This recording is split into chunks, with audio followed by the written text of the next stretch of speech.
This is a recorded reading of James Tartaglia's Philosophy in a Meaningless Life, A System of Nihilism, Consciousness, and Reality, Chapter 2, A Survey of Misguided Coping Strategies. Does Nihilism Ruin Your Life? Quote by William James, 1896. This life is worth living, we can say, since it is what we make it, from the moral point of view. End quote. Section 1. The Consequences of Nihilism. When we step back from the framework, we can see there is no overall point to life. But does this have any consequences? Should realizing the truth of nihilism be expected to change our behavior in any way, or to change how we feel about ourselves? To answer this, let us return to the example of chess. Suppose that we have an obsessive chess player who is always absorbed by the game, one way or another. Suppose he then steps back and sees it within the wider context of life as just an activity of moving pieces around a board. This thought might reasonably be expected to have consequences for his life both inside and outside the game. Outside the game, he may reappraise his commitment to chess. It may seem less important than it did before. Thus, he may come to realize that his absorption in chess has led him to neglect his health or social life, for instance, or in putting more effort into these aspects of his life, he may start practicing less, so that his game suffers. His attitude to the game may also be transformed, much that he loses this, quote, spirit of seriousness, end quote. Perhaps his new attitude will lead him to play deliberately weak moves on occasion, if this makes the game more interesting, and he may also come to regard all the earnestness and drama that is invested in chess as absurd. What happens when the chess player breaks his absorption is that he no longer sees the game as his field of action, but rather as one component within the wider field of action that is his life. And this change of perspective may lead him to reevaluate his commitment. However, since there is no field of action outside of the framework of life, to rationalize a similar reevaluation, the analogy cannot be sustained. We cannot rechannel our commitment from our framework goals to something else, as a chess player can rechannel his commitment from chess. Likewise, there is nothing outside of life to motivate us to take life less seriously. Prioritizing pleasure over success is simply a case of prioritizing one kind of framework goal over another, and nihilism can have no bearing on such a decision, since its assessment of our activities as ultimately pointless is undiscriminating and uniform. And if some of these activities do occasionally strike us as absurd, this can only be in comparison to others, given that there is nothing outside of life capable of making all of our activities, including the serious ones like surgery, seem absurd. Thus, although when the chess player steps back, his new perspective may transform his attitude to the game and motivate him to make practical changes in his life, what we discover about life when we step back from the framework does not seem capable of providing any similar motivation. Of course, any instance of stepping back can lead us to reappraise our commitments, but although reflection on nihilism may provide the spur to practical reflection, nihilism itself is lacking in practical consequences. After all, even if realizing that chess is just an activity of moving pieces around on a board may have a bearing on life outside of chess, it is of no relevance within chess, and so it seems that realizing the truth of nihilism should likewise be of no relevance within life. However, even though nihilism does not favor any particular activity over another, it may nevertheless have consequences for those who started out believing that there is meaning of life. For such a person who believes that their particular goals are constitutive of what a person is supposed to do with their life, there will be two main effects. First, they will realize they are free to choose their own goals, and secondly, a motivation for continuing to pursue their previous goals will have been removed. If they subsequently decide to rebalance their commitments, However, nihilism will play no further role, since nihilism shows no preference among framework projects. Nihilism will have simply removed a false belief, thereby revealing the possibility of choice this belief had previously obscured, while also removing the illusory motivation it provided. Nevertheless, this motivation, illusory or not, might still be thought to be crucially important. Now, as we ran the chess example before, the reasons the player might become disenamored with the game were all to do with the fact that he was potentially a life outside of chess. But we can vary the example by supposing that the player's life is confined to moving the pieces around the board. This immediately changes the significance of breaking his absorption in the game. In the previous case, looking at chess as an activity of moving pieces around a board placed it within a wider context in which its goals were no longer presupposed, thereby presenting it as one possible activity among others and revealing the player's choice over whether or not to engage with it, and if so, how. In the new case, however, although his choice over whether or not to engage with the goals of chess is still revealed, the fact that there are no other goals changes the significance of this insight. Initially, he may feel anxiety, since he will realize he is free to make any move either inside or outside of the framework of chess. However, he should soon realize that although he can retract his commitment to working toward a checkmate, if he does so, the consequences will be just as bad as before he stepped back from his engagement with this goal, namely that he will begin to lose, for others will continue to interpret his actions according to the rules of chess, and will hold him to account accordingly, rather as others will hold us responsible if we fail to meet our framework obligations. We will hold ourselves responsible too, as soon as we are immersed in the framework once again.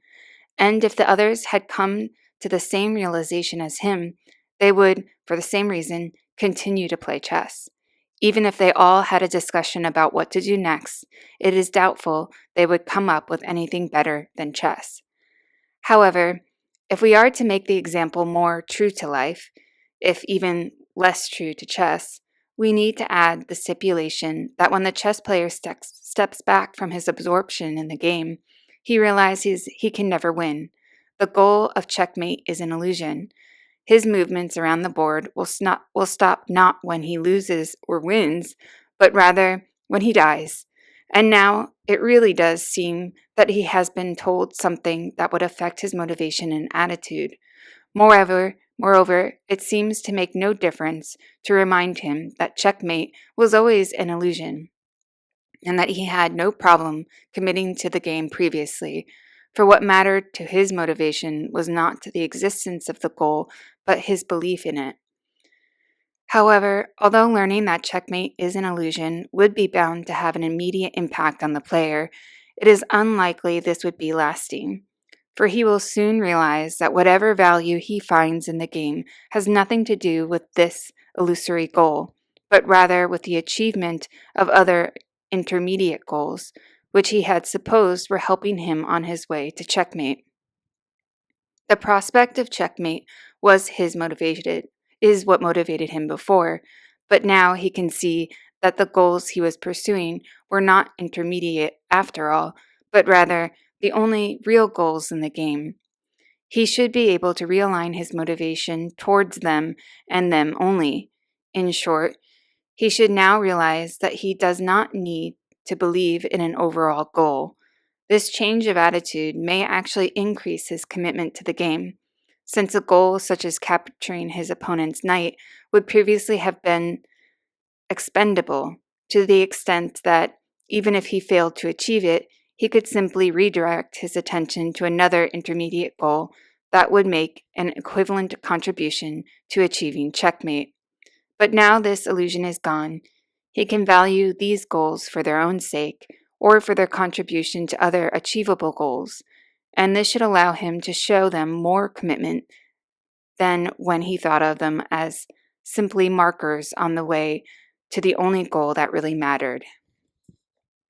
If it still nevertheless seems that the passing goals of chess would lose much of their interest without an overall goal, the situation is immediately transformed when we turn to the goals which motivate us in life.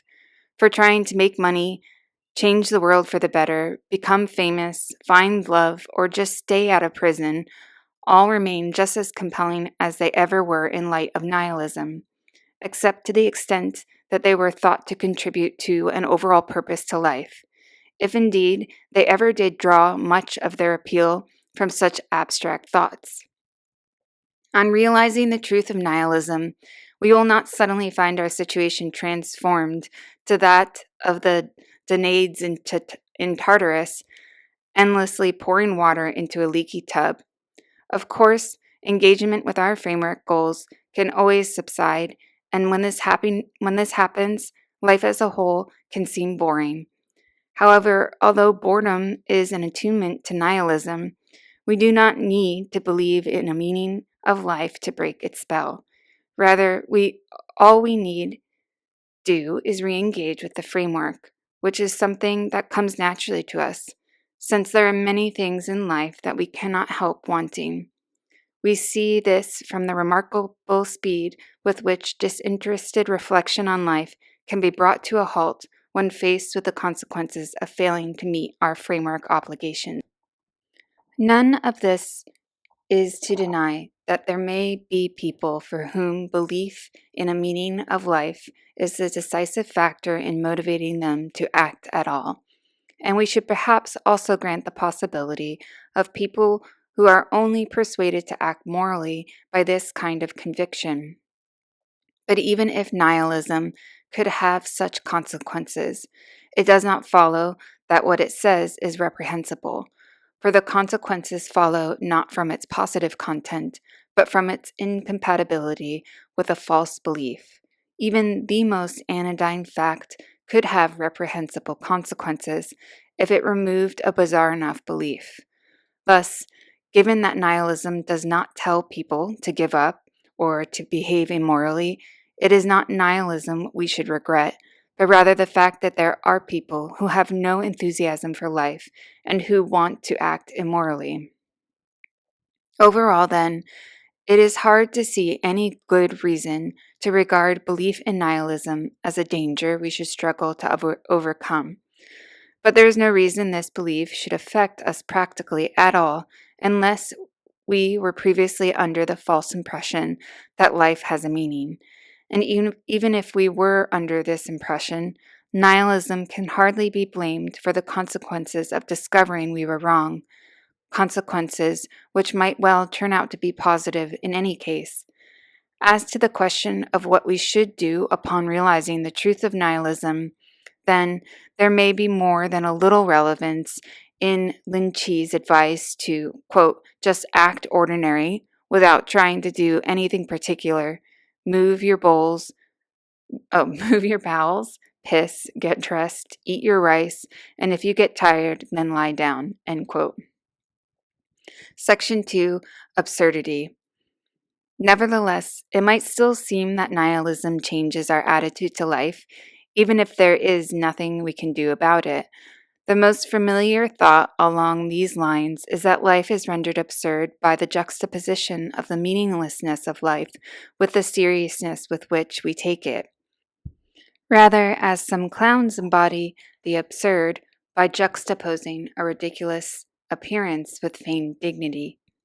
Now, we already touched on this issue above when we said that such judgments require a comparison between activities within life. Thus, chess or fashion modeling may be judged absurd in comparison with other activities like life-saving surgery or landing an airliner in emergency conditions, because the former are trivial in comparison to the latter, and so the seriousness they are invested with can seem inappropriate. Some activities can seem absurd, then, if the seriousness we invest in them is inappropriate to what is actually going on, just as the clown's seriousness is inappropriate in light of this appearance. However, given that there is nothing outside of life for us to take more seriously, there would seem to be no question of our seriousness about life as a whole being inappropriate. Human life is surely an entirely appropriate thing for human beings to be serious about, on occasion at least.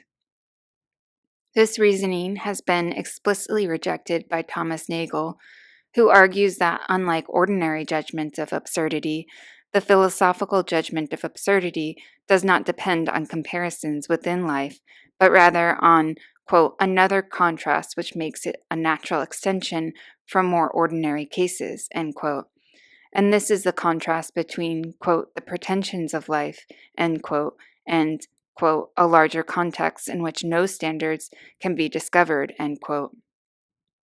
The larger context Nagel has in mind is that of the physical universe, which does not provide life with a meaning.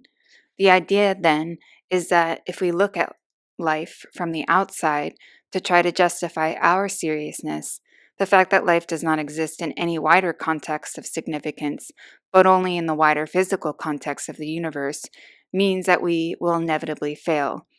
Life is absurd because we cannot help taking it seriously, and yet we cannot justify this seriousness. Nagel compares his claim that life is absurd to epistemological skepticism, on the grounds that we take life seriously without being able to justify this attitude, just as we take ourselves to know various things that cannot be justified in light of skeptical hypotheses. However, although skeptical hypotheses place our natural confidence in doubt, such that my claim to perceptual knowledge is put into doubt by the possibility that I am dreaming, for example, Nagel never says what is supposed to similarly render dubious our natural confidence in the seriousness of life. In the case of skepticism, according to Nagel, the possibility that I am dreaming motivates me to try to justify my trust in perception, but any justification I might offer, in terms of the reliability of perception, for instance, will be circular, since such justifications are exactly what have been put into doubt by the skeptical hypothesis. Despite the fact that I cannot justify my claims to perceptual knowledge, however, I still cannot help making them, and so am brought to recognize my, quote, unsupported natural confidence, end quote. But the problem with Nagel's attempt to draw a parallel conclusion about our attitude to life is that there does not seem to be anything like the skeptical hypothesis to shake our confidence in taking life seriously. The skeptical hypothesis shows that I might be wrong to make knowledge claims, but it is not clear how I might similarly be wrong to take life seriously. One way to explain this would be in terms of something else we should be taking seriously instead. This is how ordinary judgments of absurdity work. We need a conception of the kind of situation that really does deserve seriousness if we are to judge whether or not seriousness is appropriate. Nagel, however, says that his judgment does not require such a conception. As he puts it, stepping back from life, quote, is not supposed to give us an understanding of what is really important, end quote, but it is rather supposed to show that the larger context of the physical universe provides nothing to justify our seriousness about life. But although he is right that this larger context will not justify our seriousness, we have no need to look to such context unless we are provided with some reason to think that our seriousness is inappropriate in the first place.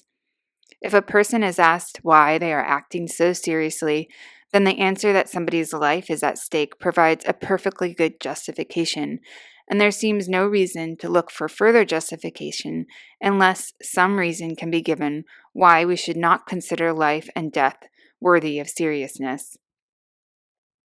It might be thought that the existence of our lives in a wider physical context is enough to challenge our ordinary reasons for taking it seriously, and Nagel certainly seems to think this, since he says that if we view ourselves, quote, as if from a great height, end quote, our concerns begin to seem utterly trivial. As we form an objective conception of ourselves as, quote, small, contingent, and exceedingly temporary organic bubble in the universal soup, end quote. However, Nagel realizes that such considerations cannot provide the basis of a sound argument to show that we should not take life seriously. After all, the universe does not consider us unimportant on account of our smallness, for it does not consider us at all, and there is no reason for people to consider very large and long lived astronomical bodies more important than themselves.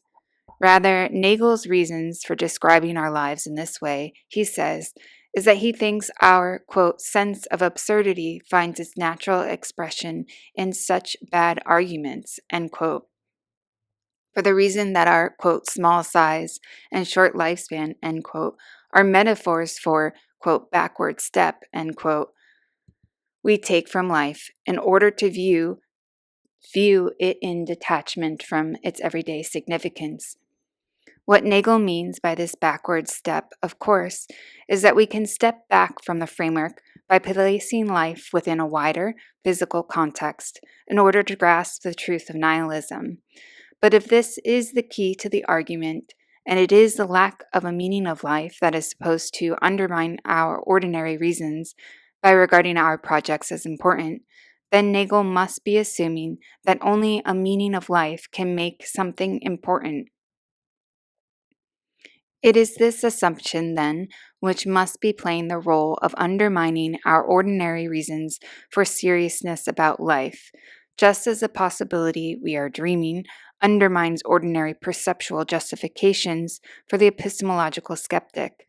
But whereas reason can be given for thinking that we might be dreaming, the assumption that only a meaning of life can bestow importance seems both unmotivated and entirely expendable.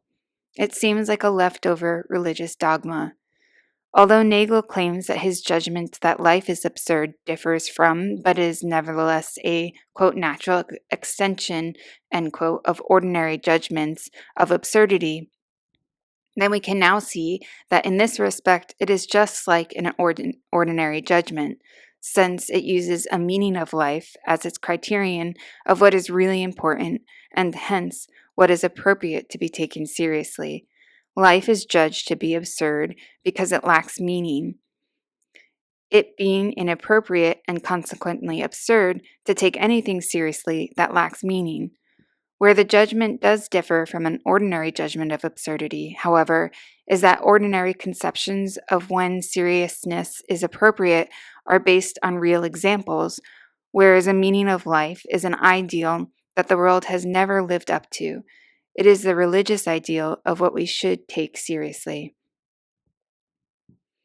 That traces of this ideal lie behind Nagel's judgment is clear from the considerations about our physical insignificance from which he takes his cue, and which he considers a, quote, natural expression, end quote, of our sense of the absurd.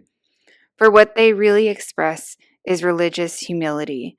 This can be seen from the fact that, although it makes sense in comparing ourselves to something much larger than ourselves, that we should feel relatively small and powerless, it is something else again to feel insignificant, in the sense that implies triviality, since this presupposes a wider context of meaning that extends beyond our lives.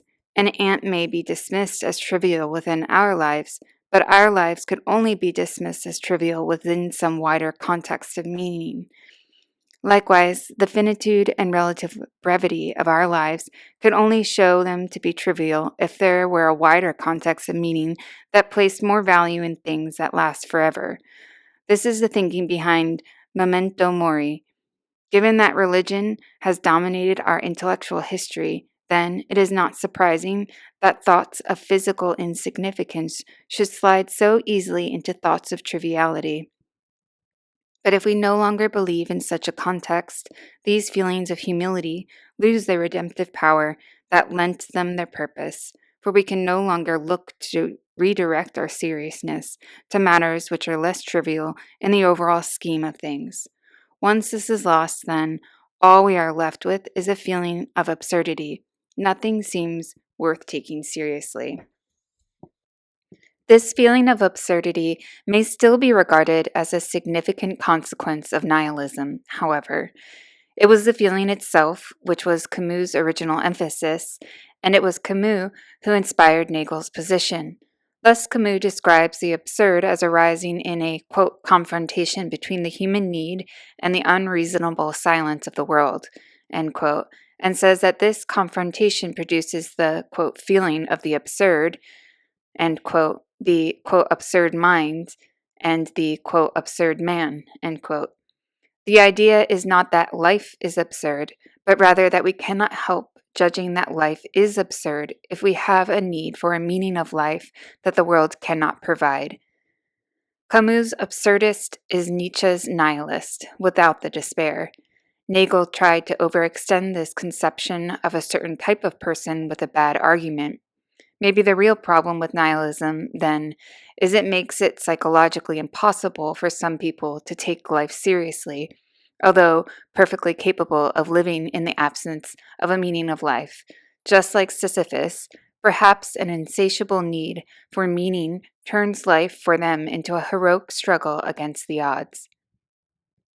Now, if Camus were right about this, then prior to encountering and being persuaded by nihilism, it must have seemed to the absurdists that the world was satisfying their need for meaning. But clearly, we do not all start out with an explicit belief about the meaning of life, which nihilism subsequently disavows us of. Many people do not believe this, and many more have simply never thought about it. Camus may have captured something about his own generation and cultural milieu then, but there is nothing universal here. However, there is a much weaker sense in which engagement in the framework does seem to provide us all with meaning, which is that life thereby takes on the character of a game. A currently unquestioned goal is presupposed. Our experience must take on this character, it seems, if we are to immerse ourselves in the task at hand, because we could never give it our full attention if we were continually questioning its point. This kind of questioning is sometimes appropriate to choosing our goals, but not to achieving them. But if this is all that is required to satisfy our need for meaning, nihilism will not stand in the way. Life will continue to take on the character of a game, even after we are fully aware that it lacks meaning. Nihilism has the potential to transform our theoretical understanding of our goals, but provides no obstacle to our engagement with them. Thus, once we see that there is no context beyond human life to either underwrite or overthrow our view that, for example, in normal circumstances, saving somebody's life is important, then we will need to look for more mundane theoretical reasons to justify it. But however we justify this view in our more theoretical moments, and even if we do not justify it at all, there is no reason this should affect our ability to presuppose it when action is required.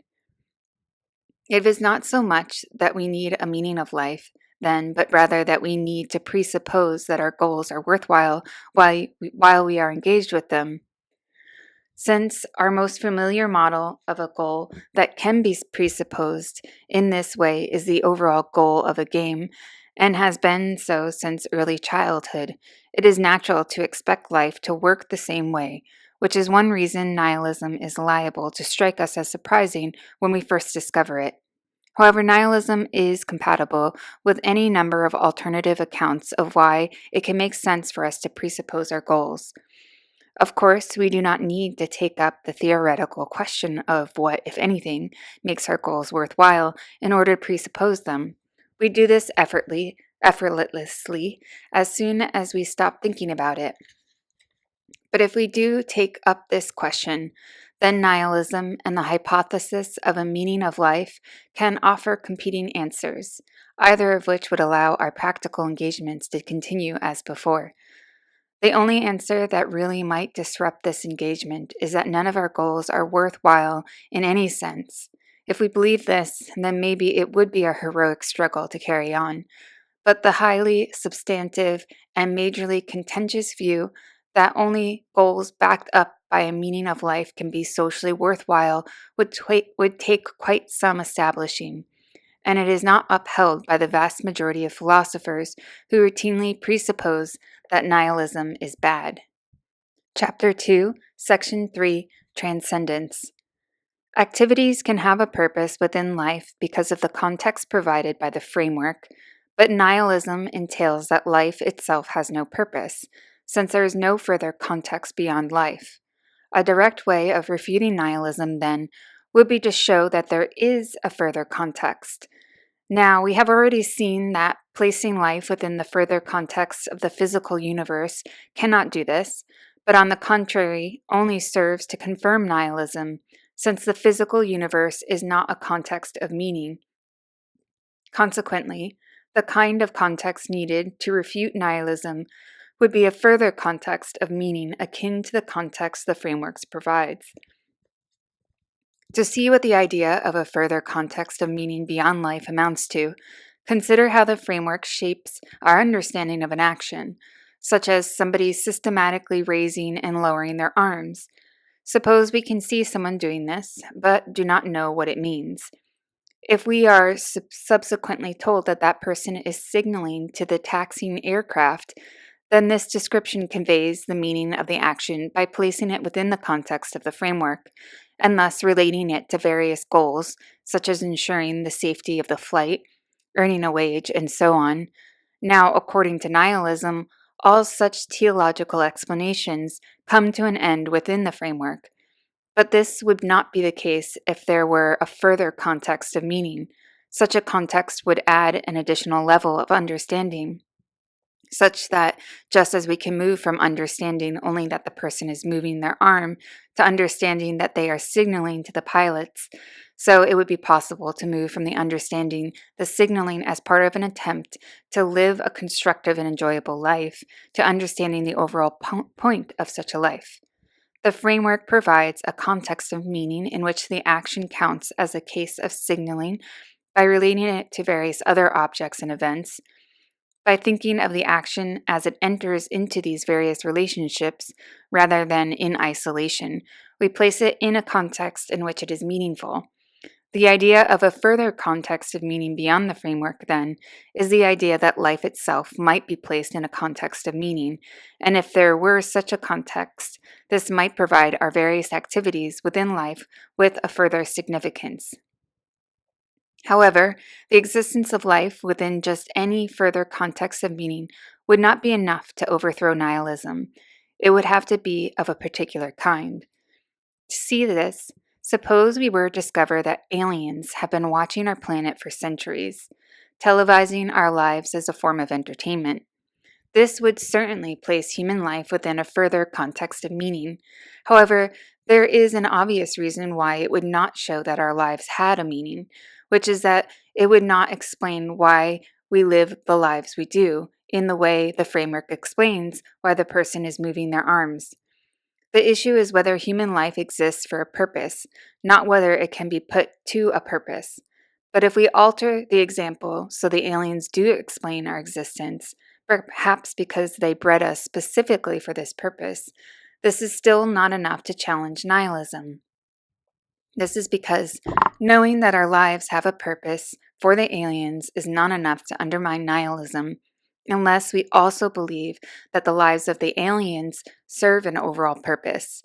If we do not believe this, then nihilism is unaffected.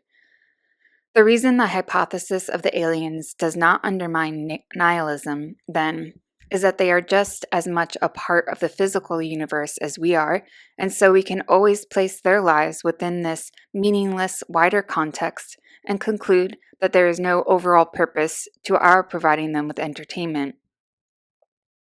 This reasoning suggests the following: that nihilism requires that reality has no meaning within the final context of existence, whereby the quote, final context, we mean the context which does not depend for its existence upon another, wider context. Thus, chess depends for its existence upon the context provided by life, which is wider in the sense that chess is one of many possible rule-governed activities within life, and life depends for its existence on the many possible types of physical phenomena within the universe. If life is meaningless, then the final context is a context, such as that provided by the physical universe in which life has no meaning.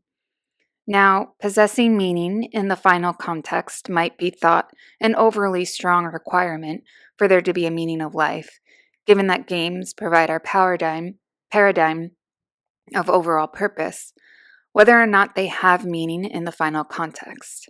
However, the overall purpose of a game is something we can disengage from, while an overall purpose of life could not be something we could disengage from. Parentheses, though it might seem that we could, end parentheses. Since that would make it an optional pursuit within life rather than something constitutive of life. Games are our invention, so it is always possible for us to stop allowing their goals to determine our behavior. But since life is not our invention, any overall purpose it might possess would have to be something that determines the significance of our behavior, whether we like it or not. If life had an overall purpose, it would be like a game. We could not stop playing. And this would only be possible if life had an overall purpose in the final context of existence.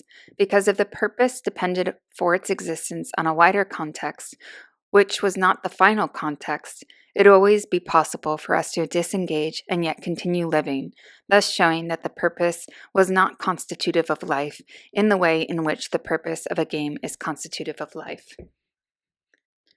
Thus, the aliens we imagined may have invented us, but the existence of human life does not depend on their interpretation. That is why any account of our origins within the wider context of physical reality can have no bearing on the meaninglessness of life. The same reasoning would show that our overall purpose cannot be to pass on our genes. Rather, for our lives to be meaningful, our physical existence itself would have to be meaningful, which would mean that it would require a certain interpretation in order to exist as that physical existence, just as moves within a game require a certain interpretation in order to exist as those moves. This could only be the case if there was meaning in the final context. If our lives did have a purpose in the final context, then the physical universe could not be the final context, since it is not a context of meaning. Rather, there would have to be a wider context of meaning beyond the physical universe, on which the existence of the physical universe depended. There would have to be a context of meaning that transcended the spatio-temporal world. This transcendent context would provide reasons for the existence of the physical universe, just as the existence of chess in the wider context of life provides reasons for the existence of chess pieces and boards. And if there were reason for the existence of the physical universe, there might also be reasons for the existence of human life. Human life might still be irrelevant to the meaning of the universe, but a transcendent context is nevertheless what would be required to provide our lives with overall purpose. That a meaning of life would require reality to transcend the physical universe once more highlights the connection between nihilism and the fact of existence. See Chapter 1, Section 5. For if the universe really were transcended in this way, then sense might not be limited after all. Perhaps then the principle of sufficient reason could be accepted without restriction, and explanation would culminate in perfect intelligibility. Crucially, we might no longer have to accept the, quote, absolute and consequently perfect gratuitousness, end quote, that gave Sartre nausea, and which has provided the impetus to most of the bleak assessments of life in philosophy since Nietzsche. For with a transcendent context of meaning in place, there might be a reason for reality which would allow the natural world to take on the character of a human artifact brought into existence for a purpose, rather than something that just happens to exist. Thus, for the apparent contingency of reality to conceal an underlying purpose, the world as we know it must be transcended. As Wittgenstein put it, quote, all happening and being so is accidental. What makes it non-accidental cannot lie in the world, for otherwise this would again be accidental. It must lie outside the world, end quote. Nevertheless, given that everything we know about on the basis of experience exists within the physical universe, the possibility of a wider context might seem to be nothing more than an abstract possibility arrived at by a process of reasoning about what would be required if life were to have meaning, which is, of course, how we have just arrived at it. As it transpires, however, this is not the case, for the concept of transcendence has been central to the history of philosophy since at least Parmenides, and various arguments have been made for the existence of a transcendent context based on considerations apparently quite independent from the motive of providing life with an overall purpose, as we shall see in subsequent chapters.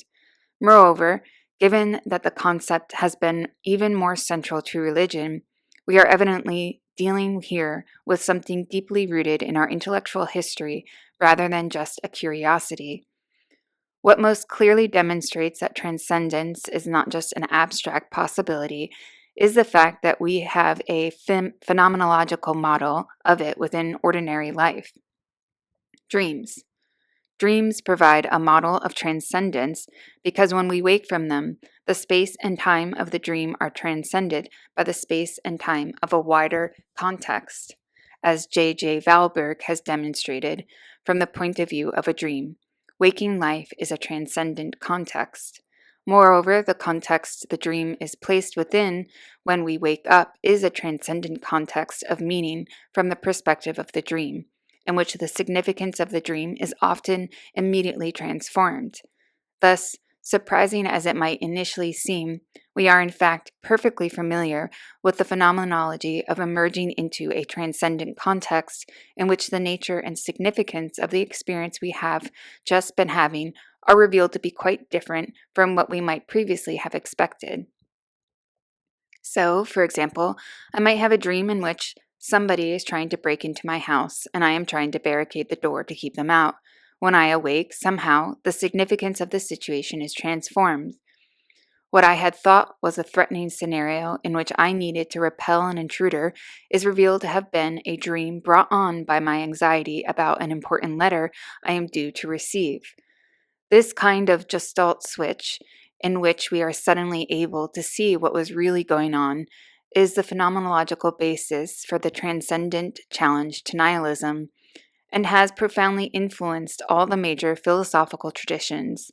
Thus, for instance, we find Chuang-Tzu predicting that, quote, someday there will be a great awakening when we know that this is all a great dream, end quote. Many of today's religious believers think something like this is going to happen. The possibility we are envisaging when we consider the transcendent challenge to nihilism, then, is of a kind we are already familiar with, and so something we can readily imagine, in an outline at least. Thus, we already know that on waking from a dream, we will find the space and time of the dream transcended, revealing the objects we had previously concerned ourselves with to be mere dream objects, and the significance of the dream situation to have been a borrowing from waking life. It takes no great leap of the imagination, then, to envisage the possibility that the physical universe might stand to a transcendent context in the same manner in which a dream stands to the context of waiting life beyond the dream. Moreover, just as there is an experiential continuity between dreams and our waking lives, allowing us to wake from a dream, realize that we have been asleep, and consequently make new sense of the dream experiences, life itself might be akin to a dream in this respect also, and that we may one day wake up from our lives in order to see them within a wider context, and thereby discover what has really been going on all along. As to the question of what would be revealed in the transcendent context, the simple answer is that life is like a dream. There is no reason we should expect to know, since a dreamer fully immersed in a dream typically does not know about the real world in which they are asleep in bed. Moreover, we have even less reason to expect to know about the transcendent context from the perspective of life than from a dream, for during the experiences we have when asleep, we typically forget our waking lives, but if life were a dream, we would have never even had a, quote, waking life to start with, unless Plato was right that our transcendent lives precede our births. Leaving the latter story aside, however, the fact that a dream model of transcendence predicts our ignorance of the wider context serves only to make it more attractive, given that it is hard to come by any concrete suggestions as to what the overall purpose of human life might be.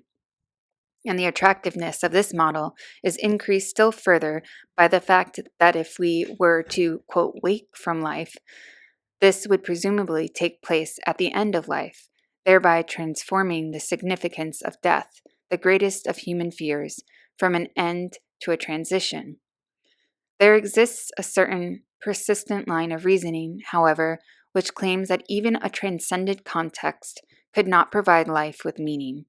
After all, the fact that a dream has a meaning within my waking life does not show that my dream has a meaning which accounts for its existence. And so, if my life turns out to be one big dream, I might simply be waking up to a new situation in which nihilism holds fast, thereby leading me to consider yet another transcendent hypothesis.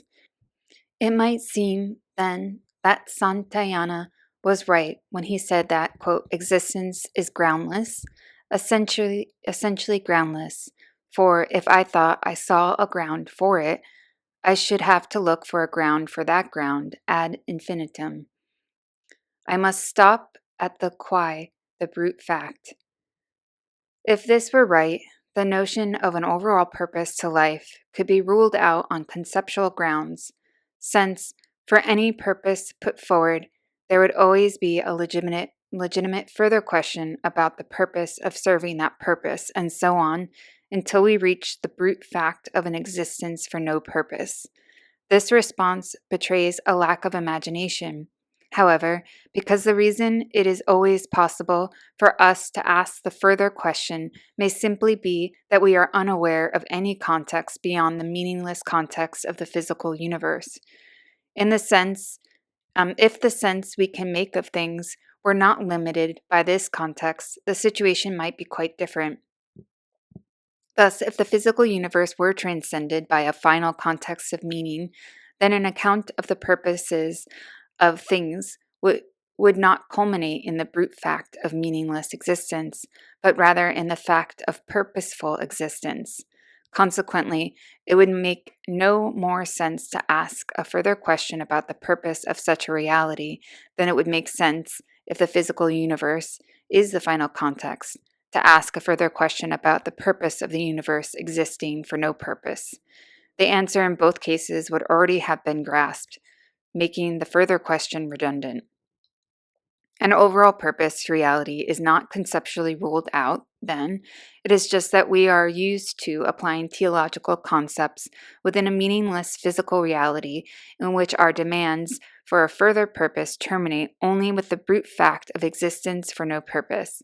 If the whole universe was placed within a wider context, however, these explanations might go further, and there is no conceptual reason why they should not terminate in an overall purpose, rather as an explanation of a game, given entirely within the framework of the game, would terminate in the overall purpose of the game.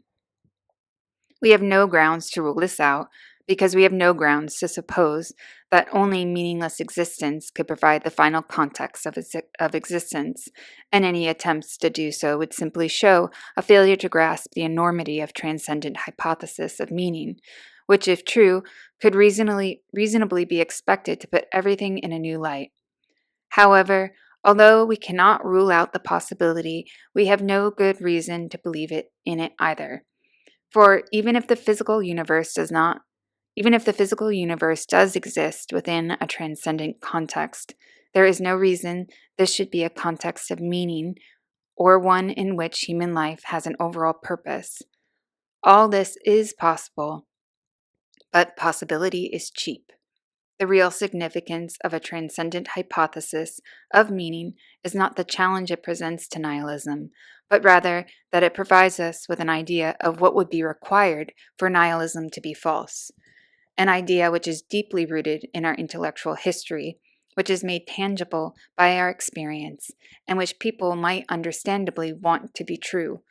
The idea is naturally attractive because our reasons for pursuing goals within life are ultimately rooted in our desires, and some human desires, especially those for eternal life and universal justice, cannot be satisfied within our lives, whatever may happen in the future.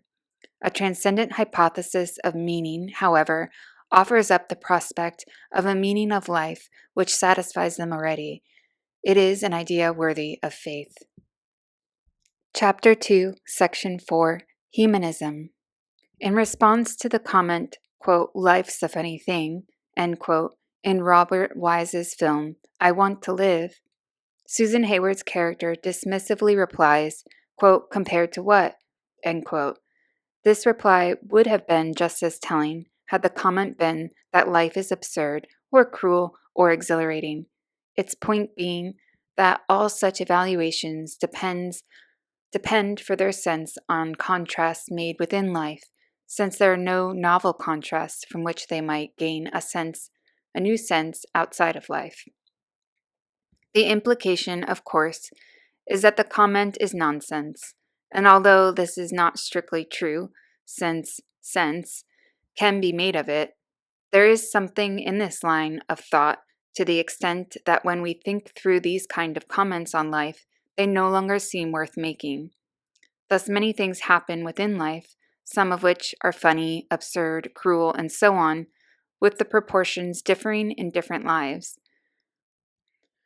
But when such evaluations are applied to life as a whole, the result is either to say something vacuous, such as that some funny things occur within life, or else to make an almost inevitably false and in any event baseless generalization, such as that all lives involve more funny occurrences than boring or predictable ones.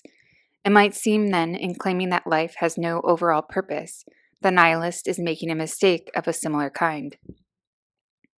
This idea can be elaborated as part of a humanist challenge to nihilism, where we are using, quote, humanist in one of its most familiar senses to convey the belief that human beings need only rely upon each other to maintain institutions and standards once thought to rely upon non-human authority. Thus, it might be argued that nihilism is simply a reaction to an essentially religious tradition of thought in which life was thought to derive its meaning from the transcendent context, and that once this model is rejected, meaning can be reconceived as something that human beings make for themselves. As a humanist sees it, then nihilism and the belief that life has an overall purpose both share the same false premise, namely that life could only have meaning with a transcendent context, with a difference between the view turning solely on the question of whether there is such a context. But if we reject all such supernatural conceptions, however, and realize that meaning is an entirely human product, then rather than denying that life has a meaning, we will look instead to see if the notion can be applied within life, where there might be significant contrast to be made between the meaning of different lives, or perhaps between lives that possess it and those that do not.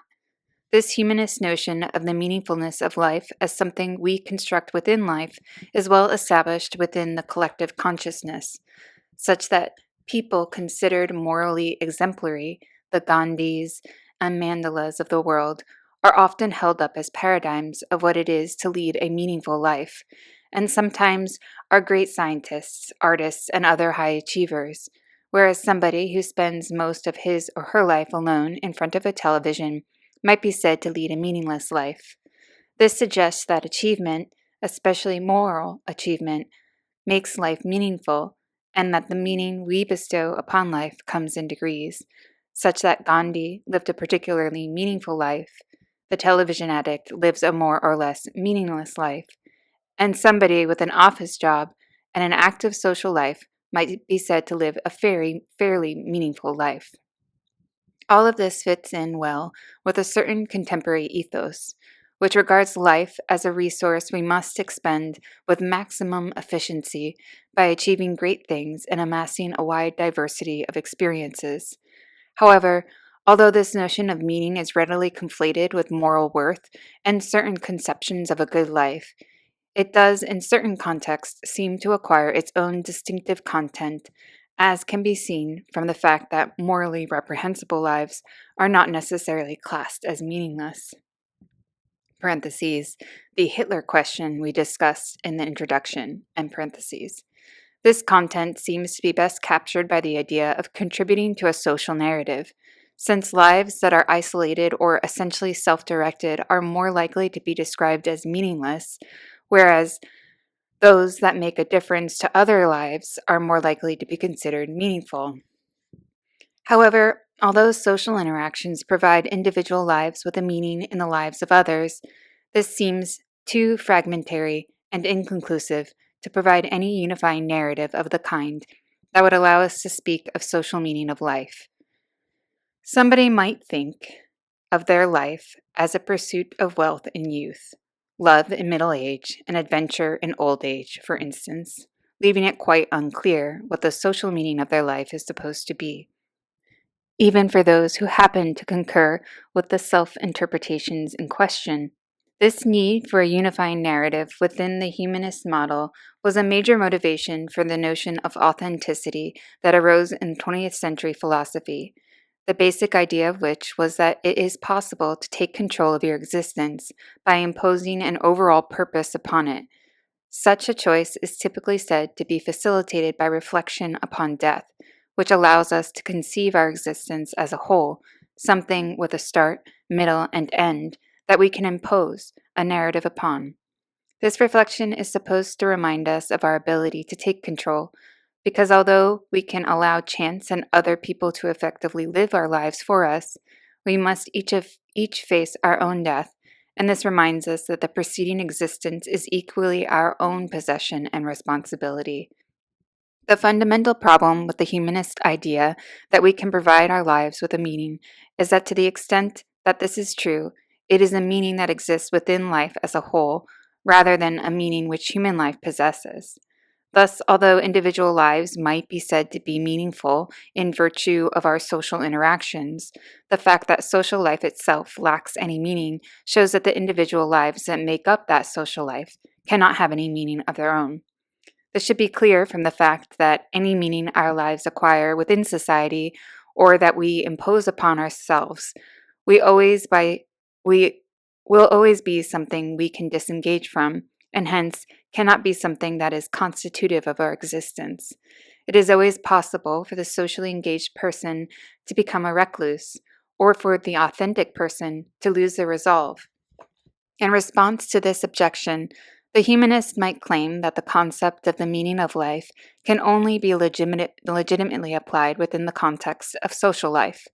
However, this reasoning is immediately undercut by the fact that a human being can exist both inside and outside of social life, so that in referring to human life, we need not make any reference to our social framework, as opposed to when we talk about an artifact such as a chair. Consequently, since any meaning our lives acquire from society is not constitutive of what it is to be a human being, parentheses, if there is no wider context of meaning, end parentheses, and hence humans cannot succeed or fail in achieving the purpose of their existence in virtue of their interactions with society, the humanist cannot justify restricting the concept of the meaning of human life to a social context, and they cannot deny the legitimacy of questioning the meaning of social life, or deny, since there is a clear sense in which social life serves no purpose, there is also a clear sense in which particular lives do not either. If there is no point building the house, then there is a sense in which there is no point in my helping to build it. Moreover, the question of the meaning of life is hardly an artificial question raised for no other reason than to provide an objection to the humanist proposal. Rather, it is the most natural question about the meaning of life that can occur to us. Thus, when people first began to step back from their framework activities to raise the question of the meaning of life, what they were looking for, as is amply testified to by the phenomenon of religion, was a context within which human life as a whole might fit. They were interested in the meaning of their own particular lives, of course, but only as an example of life in general, and it is patently obvious that they were not curious about social rules and evaluations.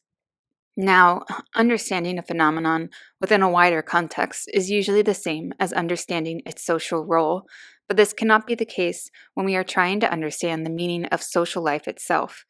Consequently, the notion of a context of meaning beyond life, far from being a spurious imposition on the question of the meaning of life, is an idea that cannot be avoided once the question has been raised. Rather than nihilism being enthralled to an otherworldly conception of meaning inherited from a religious tradition, then nihilism is right to take the question at face value, but then deny there is any transcendent context of meaning. And it is humanism that really shows an allegiance to this tradition by assuming the need to provide life with a meaning, which is something it can manage only by changing the subject. And it clearly does change the subject. For even if my life has a strong social narrative that dovetails with various other lives from start to finish, or even if I rush forward to my death in imagination, thereby individualizing myself in order to impose my own choice of grand narrative, there remains a clear sense in which there would still be no overall point to my life. It may have a point within other lives, but only within other lives that have no point. Rather than such humanist proposals being ways of providing our lives with overall purpose, then all they really amount to are suggestions for living, suggestions such as that we live socially engaged lives, or self consciously narrate our lives, or perhaps actively avoid purposes and narratives, which was Camus' alternative suggestion. None of these have any claim over us in virtue of the kind of existence we have. However, we can take them or leave them.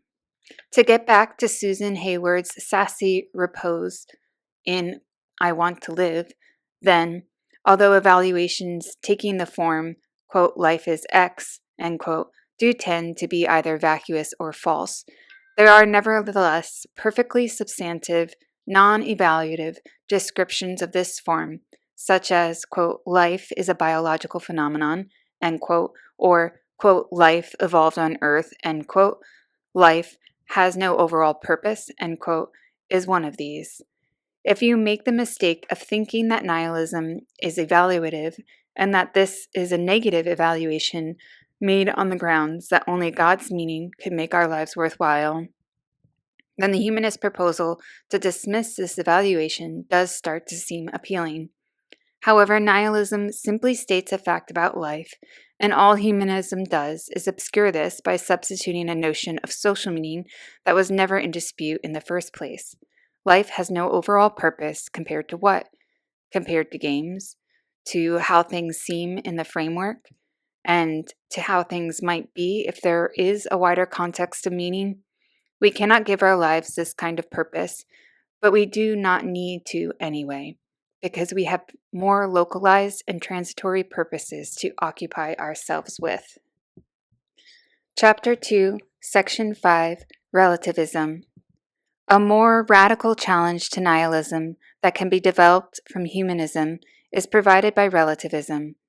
Thus, in opposition to absolute claims to truth, justification, or goodness, for example, relativists have argued that we may only legitimately speak of truth at a certain historical epoch, justification within a field of inquiry, or goodness within a culture. The following is a memorable statement of one kind of relativism. Quote, tomorrow, after my death, some men may decide to establish fascism, and the others may be so cowardly or slack as to let them do so. If so, fascism will then be the truth of man, and so much the worse for us. End quote. This comes from Sartre's lecture, quote, existentialism is a humanism, end quote, and indeed, relativism of this kind is an extension of a humanistic thinking, since it is motivated by the idea that absolute conceptions of truth or morality tacitly presuppose a non-human standpoint from which our practices are evaluated, a standpoint which is a residue of religious thinking we could manage without. Thus, Sartre's idea in this example is that in a future state in which the persecution of minorities is condoned, for instance, there would no longer be any perspective from which this counted as morally unacceptable. It is morally unacceptable to us, of course, but we would no longer be around.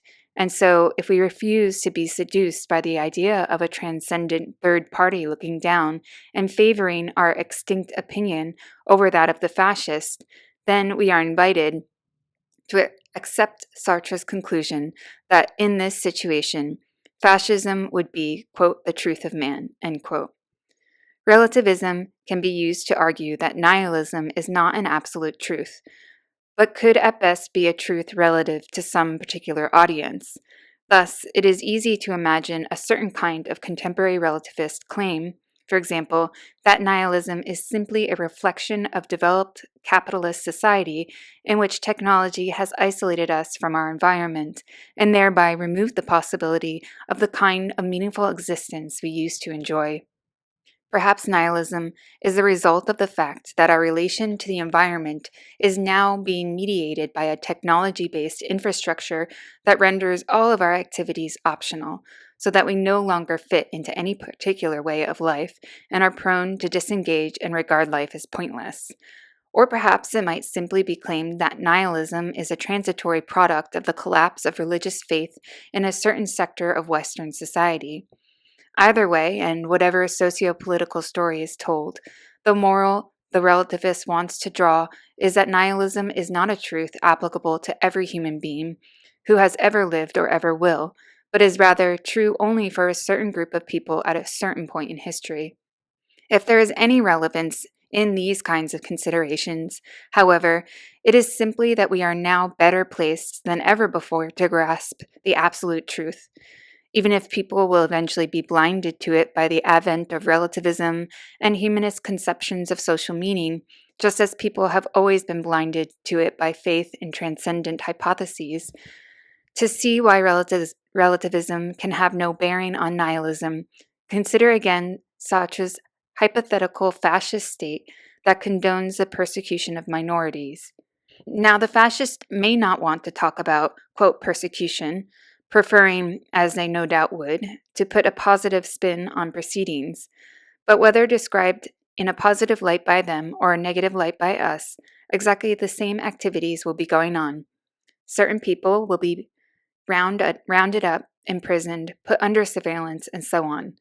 Thus, when described from a differing moral perspective, two different evaluations are made of the same physical events.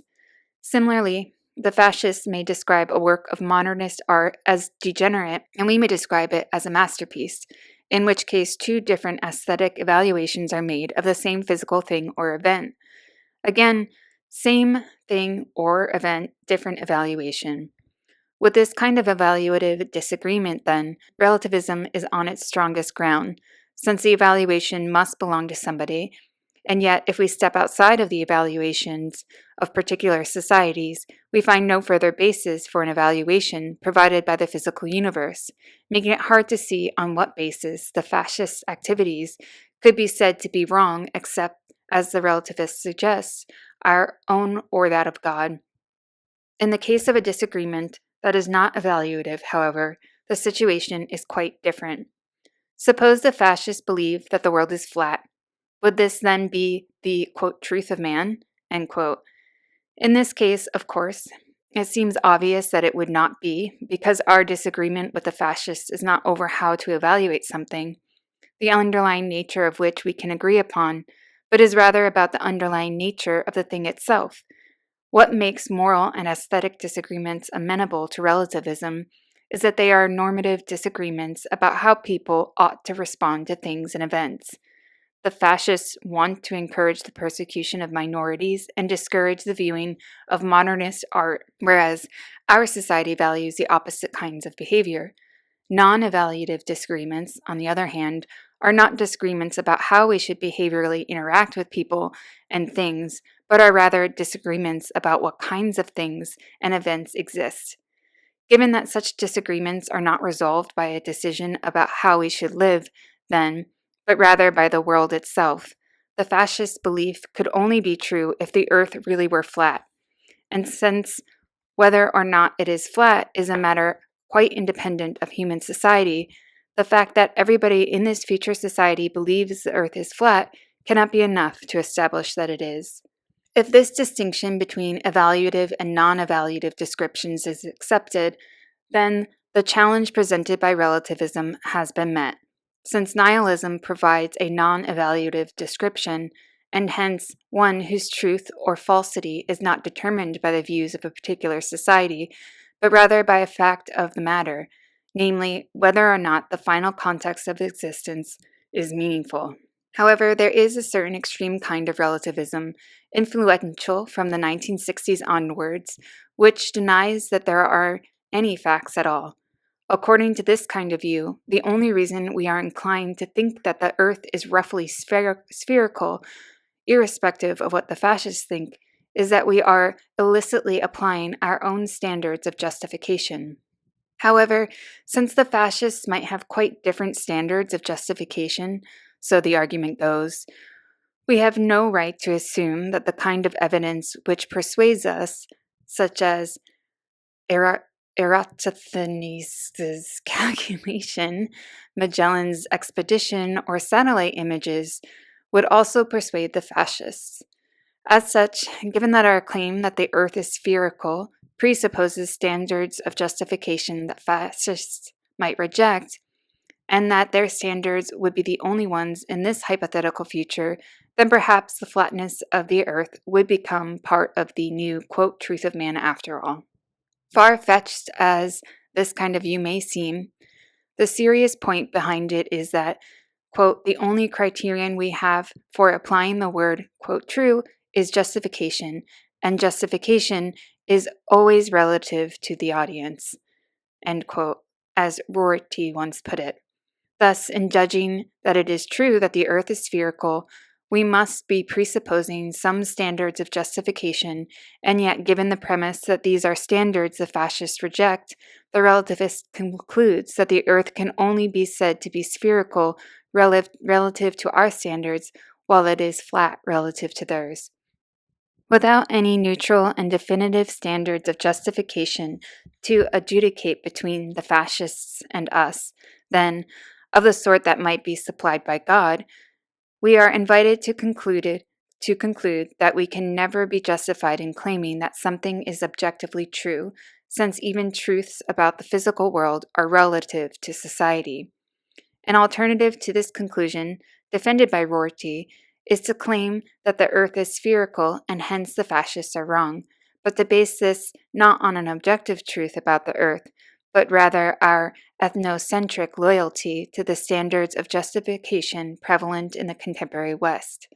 Given that fascists would have their own ethnocentric loyalties, however, this is clearly just a variation on a theme. The basic flaw to this kind of relativism is that there are no genuine alternatives to our standards of justification in non-evaluative matters.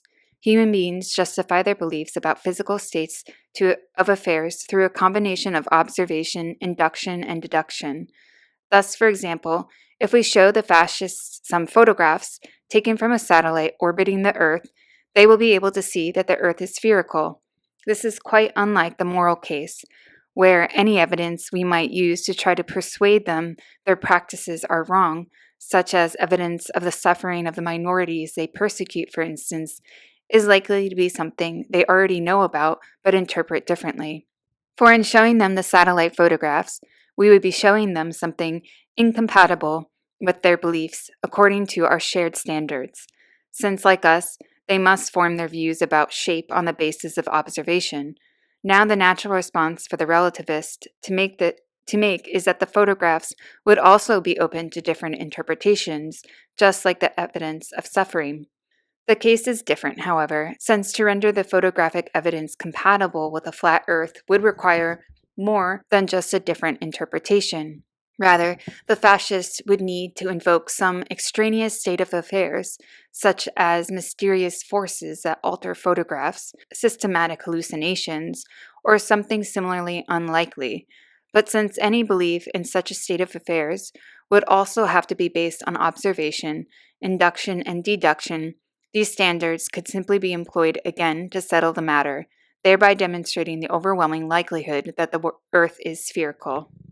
Since the fascists would justify their beliefs in the same ways that we do, then a relativist premise that they might have alternative standards that would warrant their belief that the earth is flat can be rejected.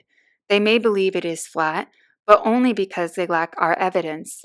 Thus, given that certain kinds of evidence would justify a belief to any human audience, we can accept the relativist point that our only criteria of truth is justification, but nevertheless claim that the best explanation of the fact that certain beliefs could be justified, whatever views prevailed in society, is that they are objectively true.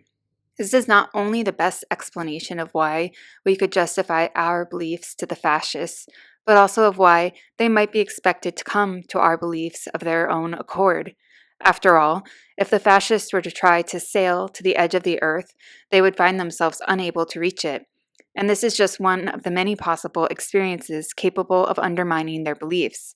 And the best and perhaps only explanation for why there should be no such potential for doubt about the flatness of the earth to arise of its own accord is that there is an objective fact about its shape which has nothing to do with society.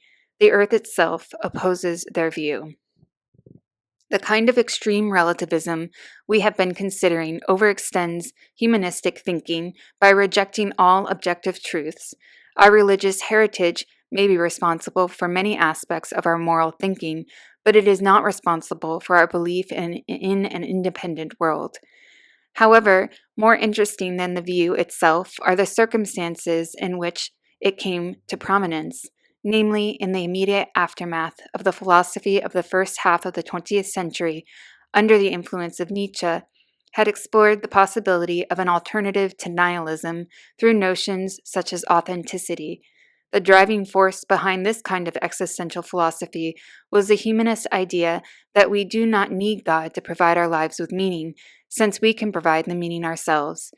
It was in this atmosphere, then, when philosophers were trying to get to grips with the thought that without a transcendent context of meaning provided by God, there could be no objective truth determining the meaning of human life and our moral standards, that some took what must have seemed like the natural next step, when Nietzsche had already suggested. This was to deny that there is any objective truth whatsoever, such that nothing holds true independently of human opinion, and everything is endlessly open to interpretation and reinterpretation. This extreme relativism, which is sometimes called postmodernism, is the most recent stage in the intellectual flight from nihilism. For those who saw the prospect of nihilism replacing religious meaningfulness as a threat, and were not satisfied that existentialism had neutralized this threat in light of the negative assessments of life made by most of its proponents, the idea of dispensing with objective truth altogether must have held an immediate appeal. Since the meaninglessness of life could not then be an objective truth, only an optional interpretation.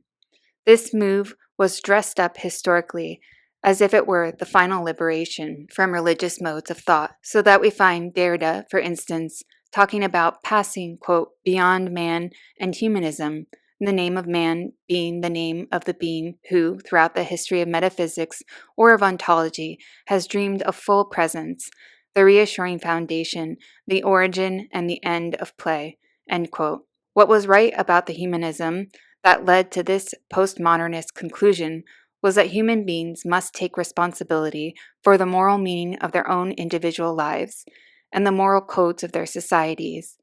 William James was right that life is what we make it from the moral point of view, and condemnations of life of the kind associated with Schopenhauer are either vacuous or false. What was wrong with the direction this humanist line of thought took, however, is that not everything about life is a construction. To the extent that Sartre was right, that, quote, we make ourselves what we are, end quote, we can do so only with the existence that we find ourselves given over to, and about which there are numerous objective truths.